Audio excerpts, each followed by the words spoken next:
Here's the snapback. Here's the kick. He's got the leg into it. If it is good, and it is! Austin Starr, a 49-yard field goal, and Indiana leads 27-24. Oh, it's an end around one to throw. Page looking at the quarterback, and it's a touchdown! Page finds Leno! Penix rolling out of the pocket to his strong hand. Delivers deep down the field. Caught, touchdown! Fried Fogel again.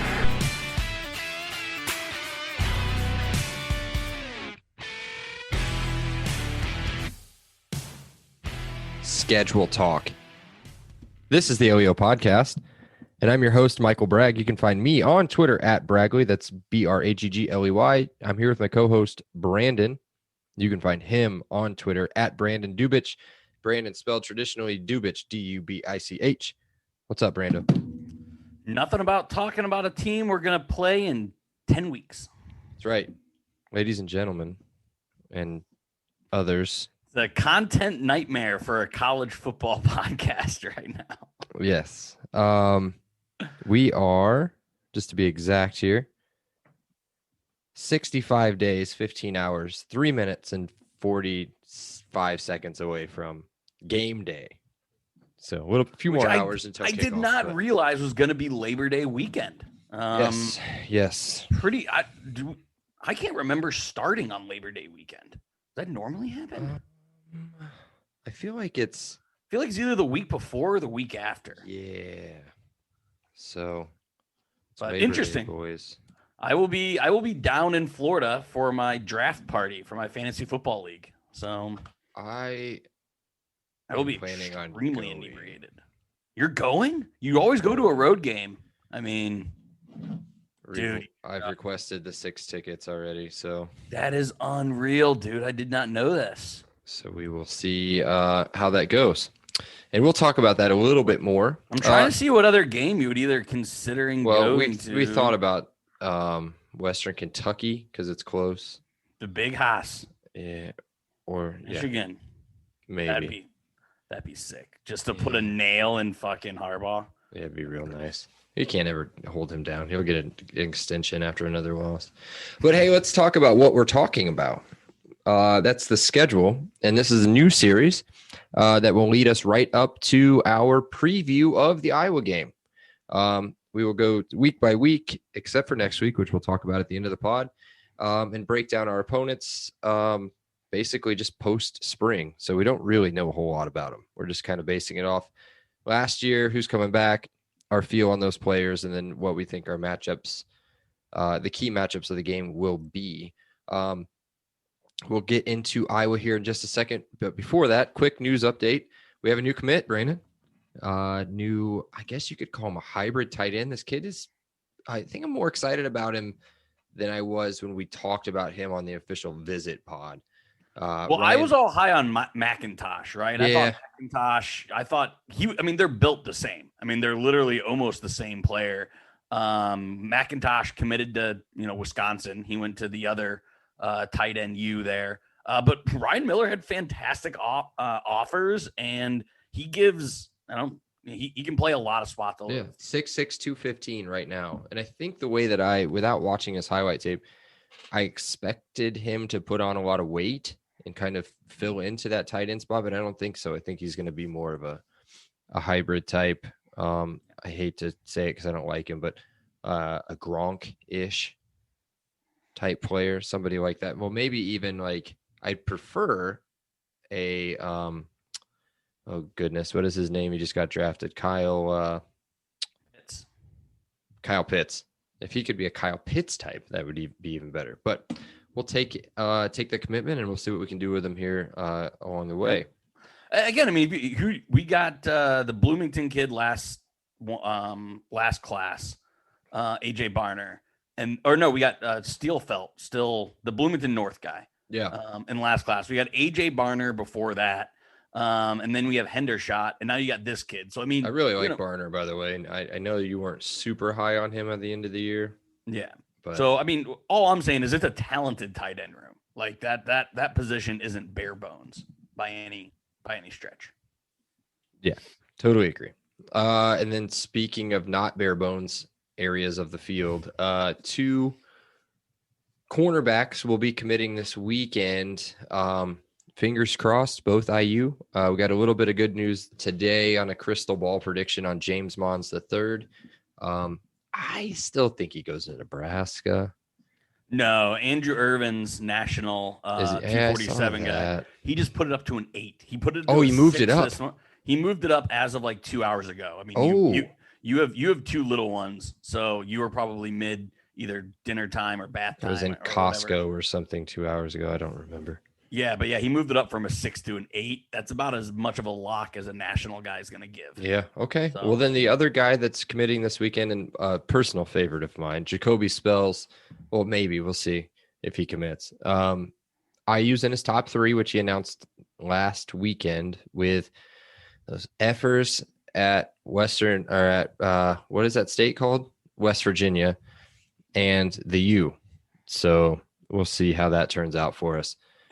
Both announcing on the 4th of July. It seems with Spells that it's a 2-horse race. It's West think Virginia both of them. or us. Oh, I thought you meant that. So I don't know. I still feel good about Spells. He's asking Mullen what to do, and McCullough's all over him. I mean, that stuff might be happening too from West Virginia, and I'm just not getting that on my Twitter feed.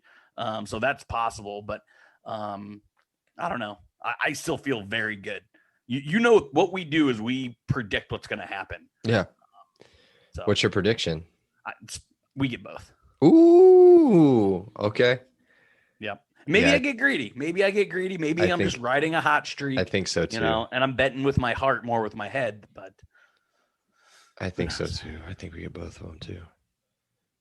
Okay. But until then, we will let you guys know how right we were over the weekend via the Twitter account, which you can follow and I will tell you about later, but it's at Podcast LEO on Twitter. Let's get right into the schedule. So week 1, we are supposed to go to Iowa City, Iowa. That's on September 4th at 2:30. It's going to be on the amazing Big Ten Network, because why would you not put 2 top 15 projected teams on the Big Ten Network at 2:30? is that 3:30? I meant to tell you. Oh, beforehand. probably It's 3:30, but 2:30 local time there. So 2:30 it depends. It's 2:30 somewhere, right? It is. Isn't that a Jimmy Buffett song or something? Yeah, you getting pumped for Jimmy Buffett? Yeah, it's coming up. It's coming up. Yeah. So what we will do on this new series, inverted commas, as the English will say. So we'll do a quote unquote, again, there it is, inverted commas, history lesson. And then we'll kind of go over the previous meeting, all-time record, and if they have a relevant coach, which this one does, key players from the other team, key matchups, and then we'll get to the fun stuff like Brandos, Randos, and all that good junk. So history lesson real quick. Previous meeting, not a fun one. I remember it. It was a tight end display. Nate Stanley threw 6 touchdowns and we were coming off a pretty good win, I feel like, or we were riding pretty high. This was in 2018. We lost 42-16 at home. I believe that was probably homecoming too. So that wasn't a fun one. I remember, were you there? I was there. Yeah, I remember sitting that out with you for sure. All-time record, Iowa leads 45-28 with 4 ties in the middle. Yeah, Peyton Ramsey had a game to forget. That's right. Yeah, he had like 3 picks, I think. 3 picks. We only ran for like less than 50 yards. 2 picks. Yeah. Yeah, it was weird. Yeah, and Higginbotham or whatever his name is, Hoggenshot or what's the tight end? For them, Hawkinson. Him and Noah Fant both went for over 100 yards. Hawkinson had 3 touchdowns, I think. Yeah. So I remember seeing like a 36 running around. I think that was Hawkinson. Yeah, no, it was still upset. Well, not even upset. Like it was just, it wasn't fun. knocking. Yeah. Thomas Allen had a pick in that game though. There we go. Yeah. We love TA here. Yeah. A little bit. Speaking of, I can't transition this. Never mind. Their coach is Kurt Ferentz, 22nd season in Iowa. I think he's the longest tenured coach in the country. Maybe 66 years young. He needs to retire. He does need to retire. Yeah. So that's it for them as far as the history lesson goes. With the large amount of research that both of you guys or both of us did, which was probably a combined 45 minutes, we have gotten to the key players of Iowa. Before we get there, I wouldn't be the degenerate I am if I didn't bring this up. Okay. Despite us probably being the higher I know what you're going to say. We 6.5. It's moved down. There's money is going on Indiana. It was started at 6.5. It is now Iowa minus 5.5 and IU money line plus 170. Oh, I'll throw the house on it. Basically 3-1. Throw the house on it. Bet $10, win 27. Oh yeah, no, I feel like a $25 or $50 bet on that one. If I don't come back from Iowa, it's because I literally don't have a house to come back to, and I'll just stay with our doctor friends that live in Iowa. We'll stay there. But another thing is, I looked for their win-loss. Their over/unders 8.5, which is exactly like ours is. So when you play in that division, I mean, anybody could win 8.5. Right. I like to dig. At producer set there. Yeah. And Wisconsin, and Nebraska, and Northwestern, Illinois. Yeah. Minnesota. So very comparable teams. It should be an amazing opening game. And two teams built on kind of two totally different philosophies. So it'll be really interesting when we get down to matchups after we kind of do key players, how we think they're going to match up, because a little teaser, I think this is a blowout one way or the other. I don't think this is a close game. Wow. We are not doing predictions on this version of this pod, but of the schedule breakdown, but there we go. Last time we won at Iowa, I believe, without looking this up, I believe this was the Kellen Lewis flip into the end zone game. I remember this play. I'll remember it till the day I die. He threw a screen pass to Josiah Sears, who is like a fullback tight end hybrid. He got smoked after he caught the ball, fumbled it, but Lewis followed the play for some reason, scooped up the fumble, and scooted down the sideline for like 75 yards, flipped into the end zone, got a penalty. Never say that again. And we won. We beat the crap out of them. And then we went to a bowl and lost. So, yeah, that's the last thing I remember about beating Iowa at Iowa. Hopefully we see something similar. 2007. 2021. All right, key players. We're probably always going to put a quarterback here. This one seems very forced. Their quarterback, Spencer Petras, 2020 for him. I literally wrote this. Not great. 9 touchdowns, 5 interceptions over 7 games. Very bad collegiate stats. 196 yards per game passing the football. The running back, not so bad. Tyler Goodson, do you know much about him? Or I mean, so I was going to go on a little bit more on Petras. You go ahead if you want to. He has the build. He's 6'5", he's 230. He was pretty highly ranked. People rave about him. They rave about him, but all of his opponents are like, "Yeah, please let him be the starter." He's going to be a redshirt junior, so he's been in the program. He's built like a shit brick house, and he was highly rated. Everything says he should be good, but to your point, he's not. I mean, maybe it clicks though. I mean, that's the scary thing. He has everything that says it should click, but what's on paper versus what's on the field has been two totally different stories. Yeah, I mean, we'll see. Yeah. Let's see here. Tyler Goodson. Tyler is good, son. Tyler is very good. Is he?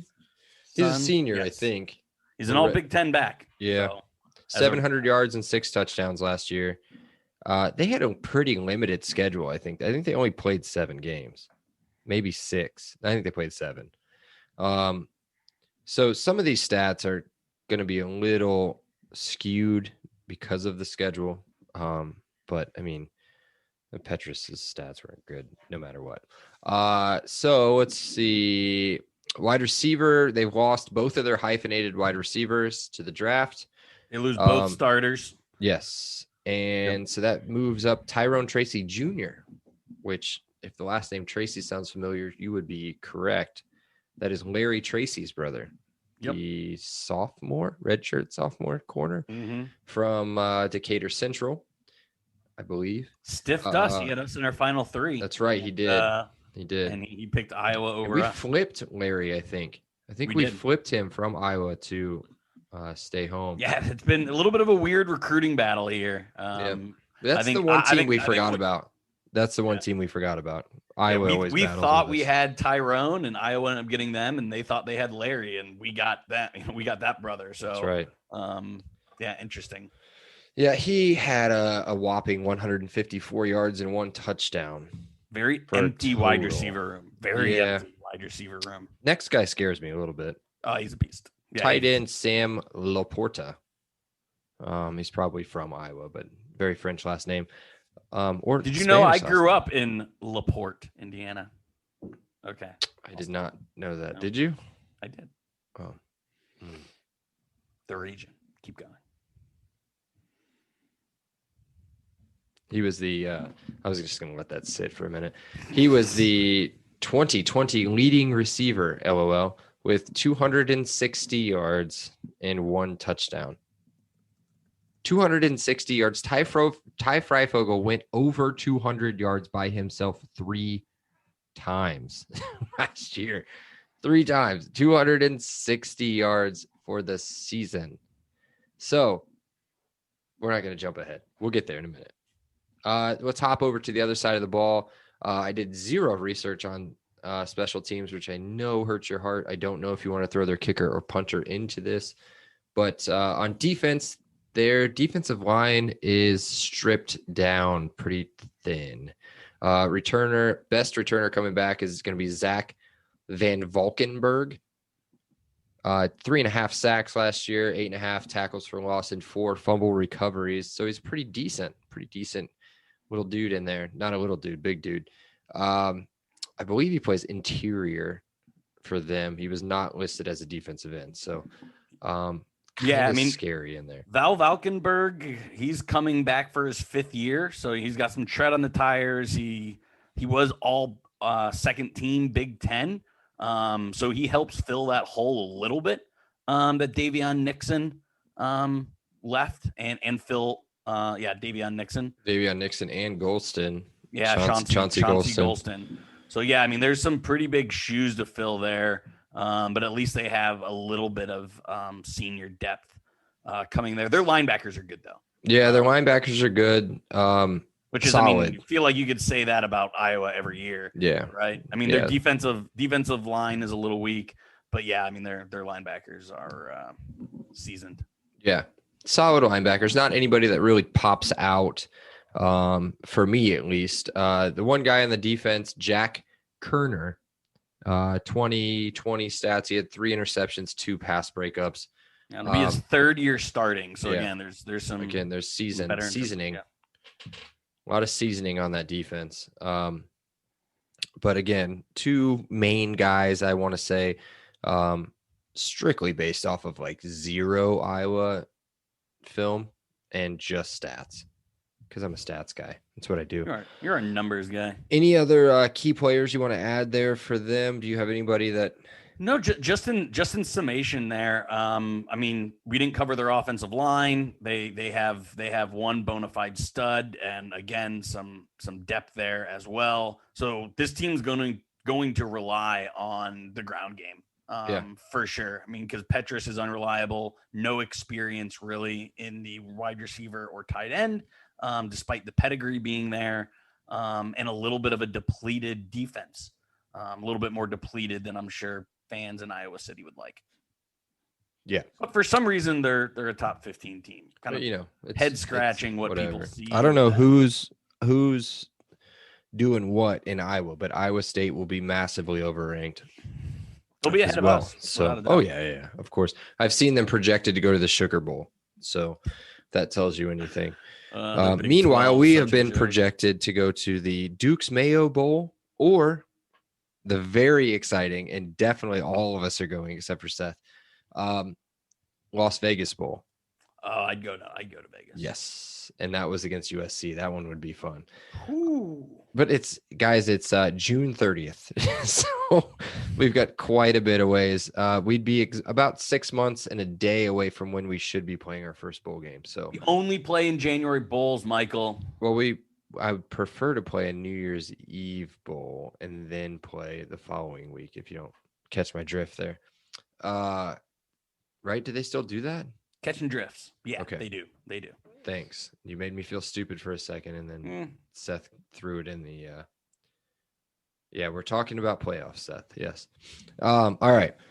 So moving on. Key matchups. Now this Brandon did not have any of my information on. No. I'd like to hear what his key matchups are. We'll snake draft. How about we do this? I'll start first. Okay. You throw 2, and then I'll finish. I got 3. I only got 2.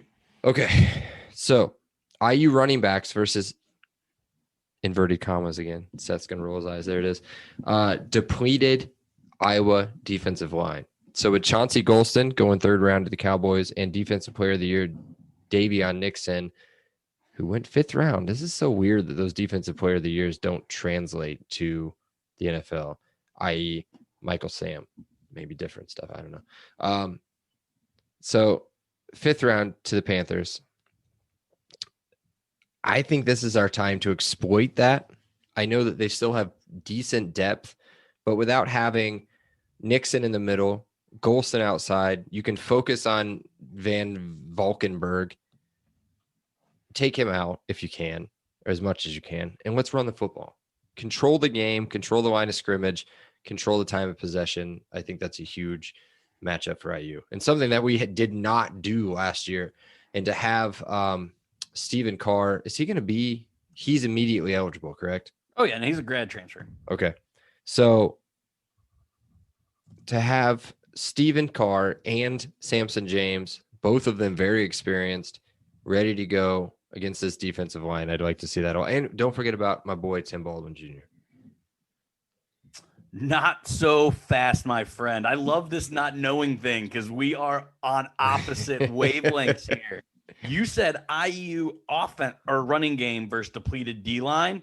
I'm going IU passing versus the Iowa secondary because their D-line can't get any pressure on Michael Penix. I think we are going to throw the ball 80%. I think we are going to sling it all over because what don't you want to do? You don't want to get in a limited possession ground face-off against Iowa, right? Iowa isn't built to come back from a lead. So what do you want to do? Get out ahead 14, 17 points, make Petrus throw the ball. Make him throw the ball. So the key matchup I'm looking for is IU's passing game against IU's secondary game. Because if IU can break this game open early, the game's over.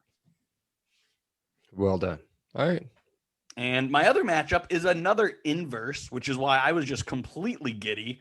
I want to see IU's defensive line against Iowa's offensive line.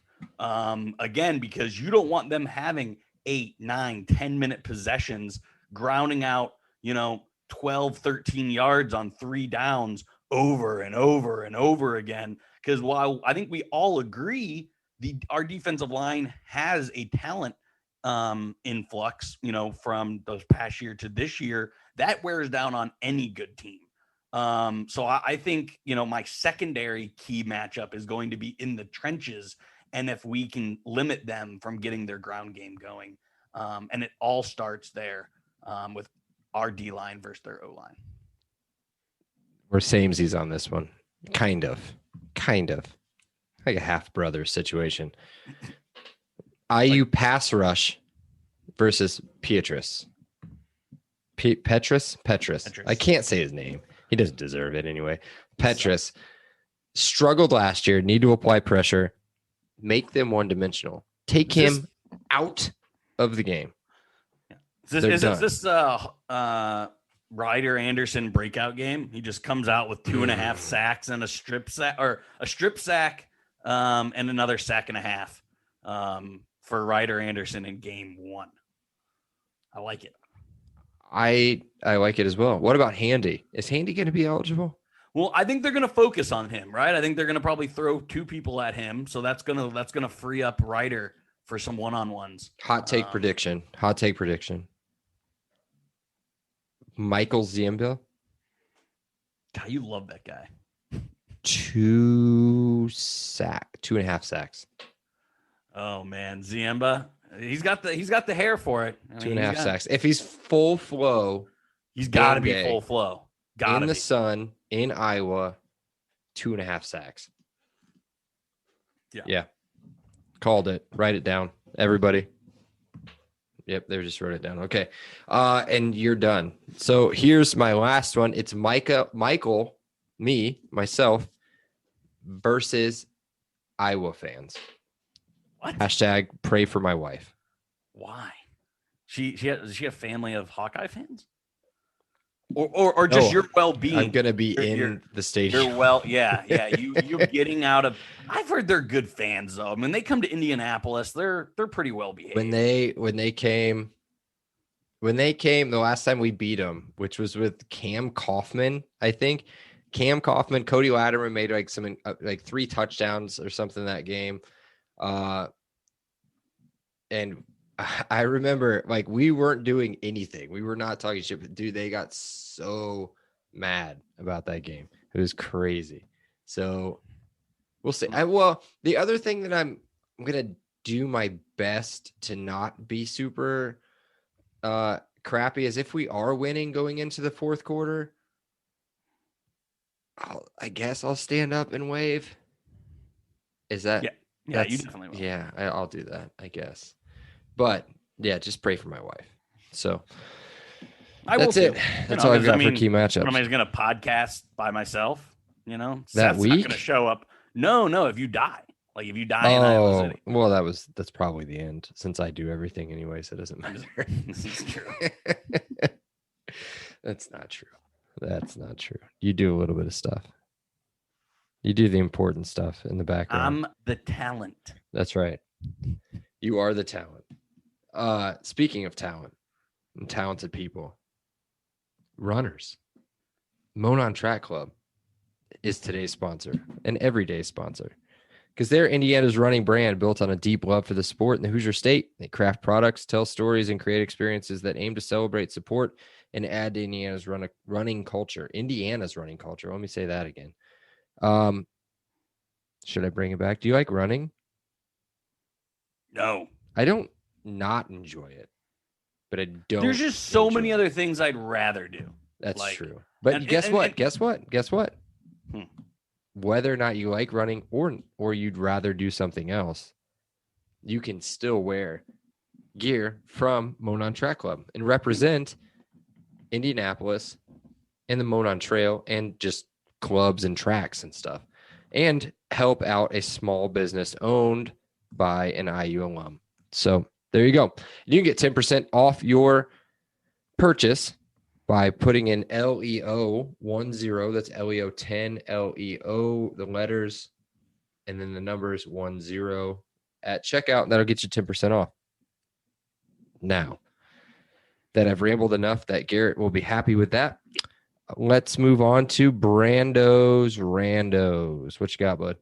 I got 3 today. And one is, I think, is going to be a slam dunk for you, but I'd be curious to get producer Seth's answer here because I think yours is fairly obvious. Okay. Who's your favorite Iowa football player? This is the obvious. This is the slam dunk obvious one. Yeah, there's 2 Colts that were in the Ring of Honor. Bob Sanders was too hurt. He's too hurt. Okay, so then it's who I thought it was. Who do you think it was? That's what I want to hear. Dallas Clark. No, I'm not a big Dallas Clark guy. Really? Yes. You love tight ends and you love the Colts. I thought that was Dunk City. That was funny, Seth.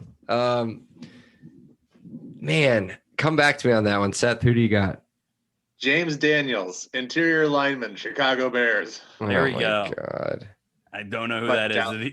Did Did he do anything? Was he? I've never heard of him. He's a third-year guy.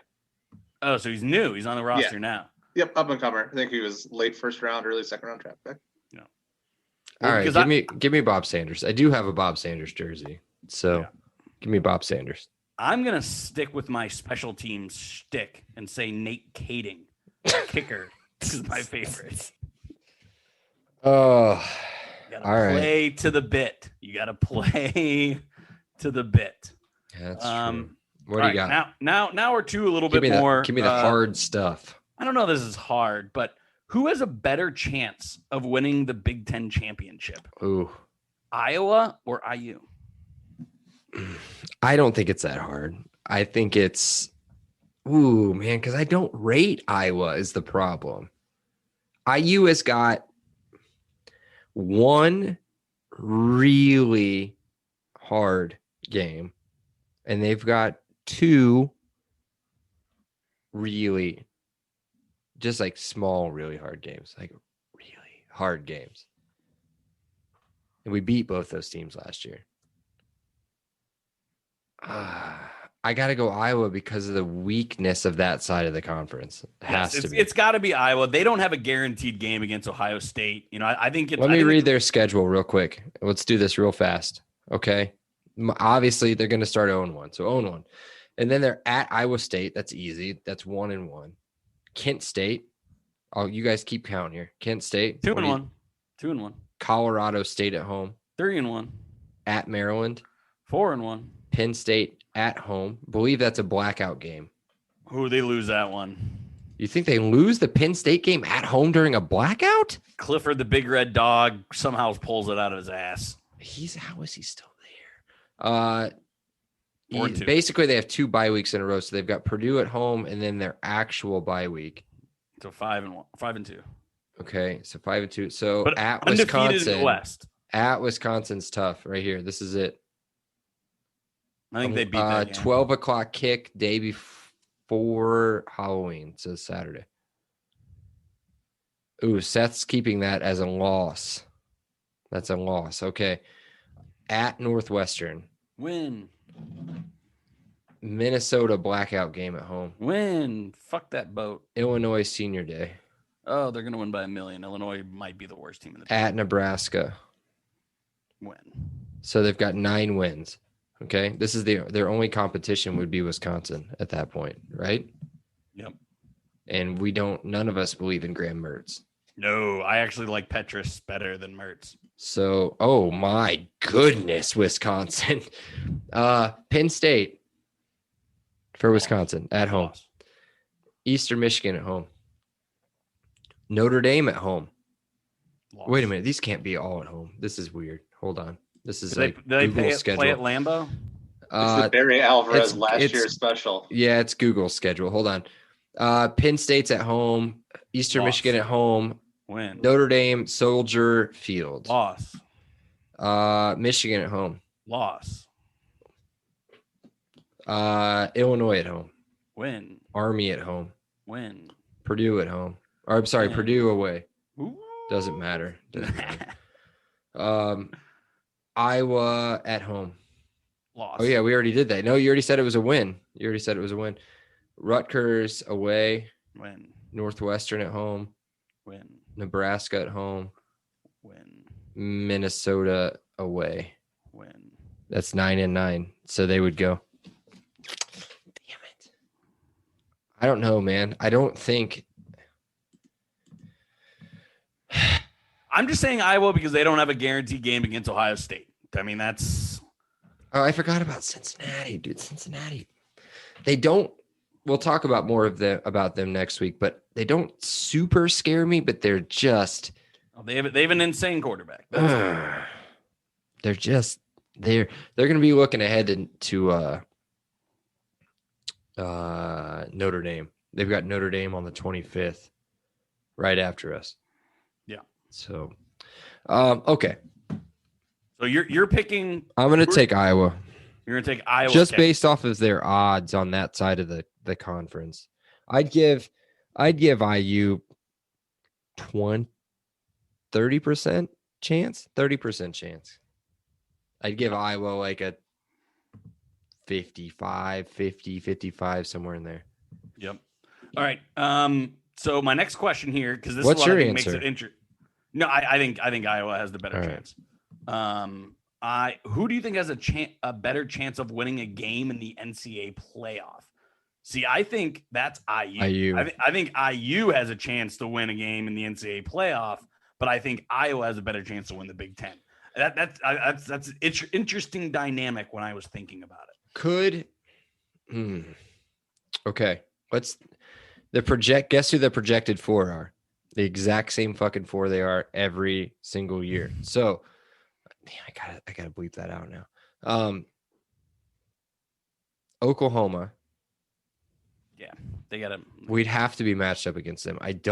We're just Clemson's too much, right? Because if they're too much for, even with that new quarterback, if they're too much for Ohio State, they're too much for us. I think we'd bend Saban over though. No way. Oh yeah. I think we got to play Clemson. I think Oklahoma's quarterback's insane and Bama's just amazing. So, But what if like BYU sneaks in there? It's like a 3 or something. no chance. Maybe we can get wait lucky. till the year after when it's expanded. Coastal Carolina. Oh, you know what? As much as they love Iowa State, it'll probably be Iowa State, and then we'll get snubbed out. They'll have 3 losses against Louisiana Tech and Louisiana Monroe, and yet they'll still somehow sneak in there ahead of IU. Who do they play this year? Let's go ahead and talk Iowa State football for a second because I hate them. So they play, oh, wow, tough schedule. Northern Iowa, UNLV, and, oh, that's it. But basically Kansas is another non-conference game too. So, yeah, they're going to the national championship basically. So, all right, I've had enough of that bitching. So let's move on. That's the end of Randos. That's it. That was a good one. They got you worked up. That was, yeah. Yep. I'm going to need another drink after this now. All right. So let's break it down. So as I said, we're going to go week by week, but little trickster in there. Next week is a non-conference schedule. So for us to make it work to where we can get to the exact amount of, not the exact, but pretty close, exact amount of days for our first preview pod, we need to do it like this. So we're going to go Iowa. Then we're going to do a triple header next week. Idaho, Cincinnati, Western Kentucky, all in one pod. It's gonna be crazy. Call your mom, call your friends, call everybody, let them know. Maybe just text them. Who doesn't want to talk some Vandal football? That's right. Everyone wants to talk Vandal football. Hooty hoo. So whatever that means, I don't know. Seth just put it in the chat like nobody was gonna scream that. Yeah. Bragg is pretty much Ron Burgundy. He'll read anything on the prompter. Yeah. Read. Even people in Idaho don't want to talk Vandal football, he says. So, yeah, we're going to talk the Vandals. We're going to talk the Bearcats, and we're going to talk the Hilltoppers next week. So that's a scary game for me. That is a Kevin Wilson special, I believe. So thank you for that. Elio culture doesn't drop that game. That's true. A trap. I think we play like Maryland the next week. It's not a trap. Get out of here. I think we played Penn State that next week. I don't know. Maybe it is a trap. Probably. Can't wait to come back to this chat. All right. Either way, we will talk to you guys next week. Elio, man. Say it. Elio. Elio. Awesome day. Elio. Thank you so much, Rick. I appreciate that. Elio. All right. Great. Elio. Appreciate you guys. Elio. You're welcome, Dave. Have a great day. Elio. Have a great day. Elio. Appreciate you being here with us. Have an awesome day. And Elio. Oh, thank you so much. Elio. Well, thanks so much, Elio. Hey, thanks so much, Mike. Appreciate that. Elio. Appreciate you guys, man. Have an awesome day. Elio. Awesome. Elio. Elio.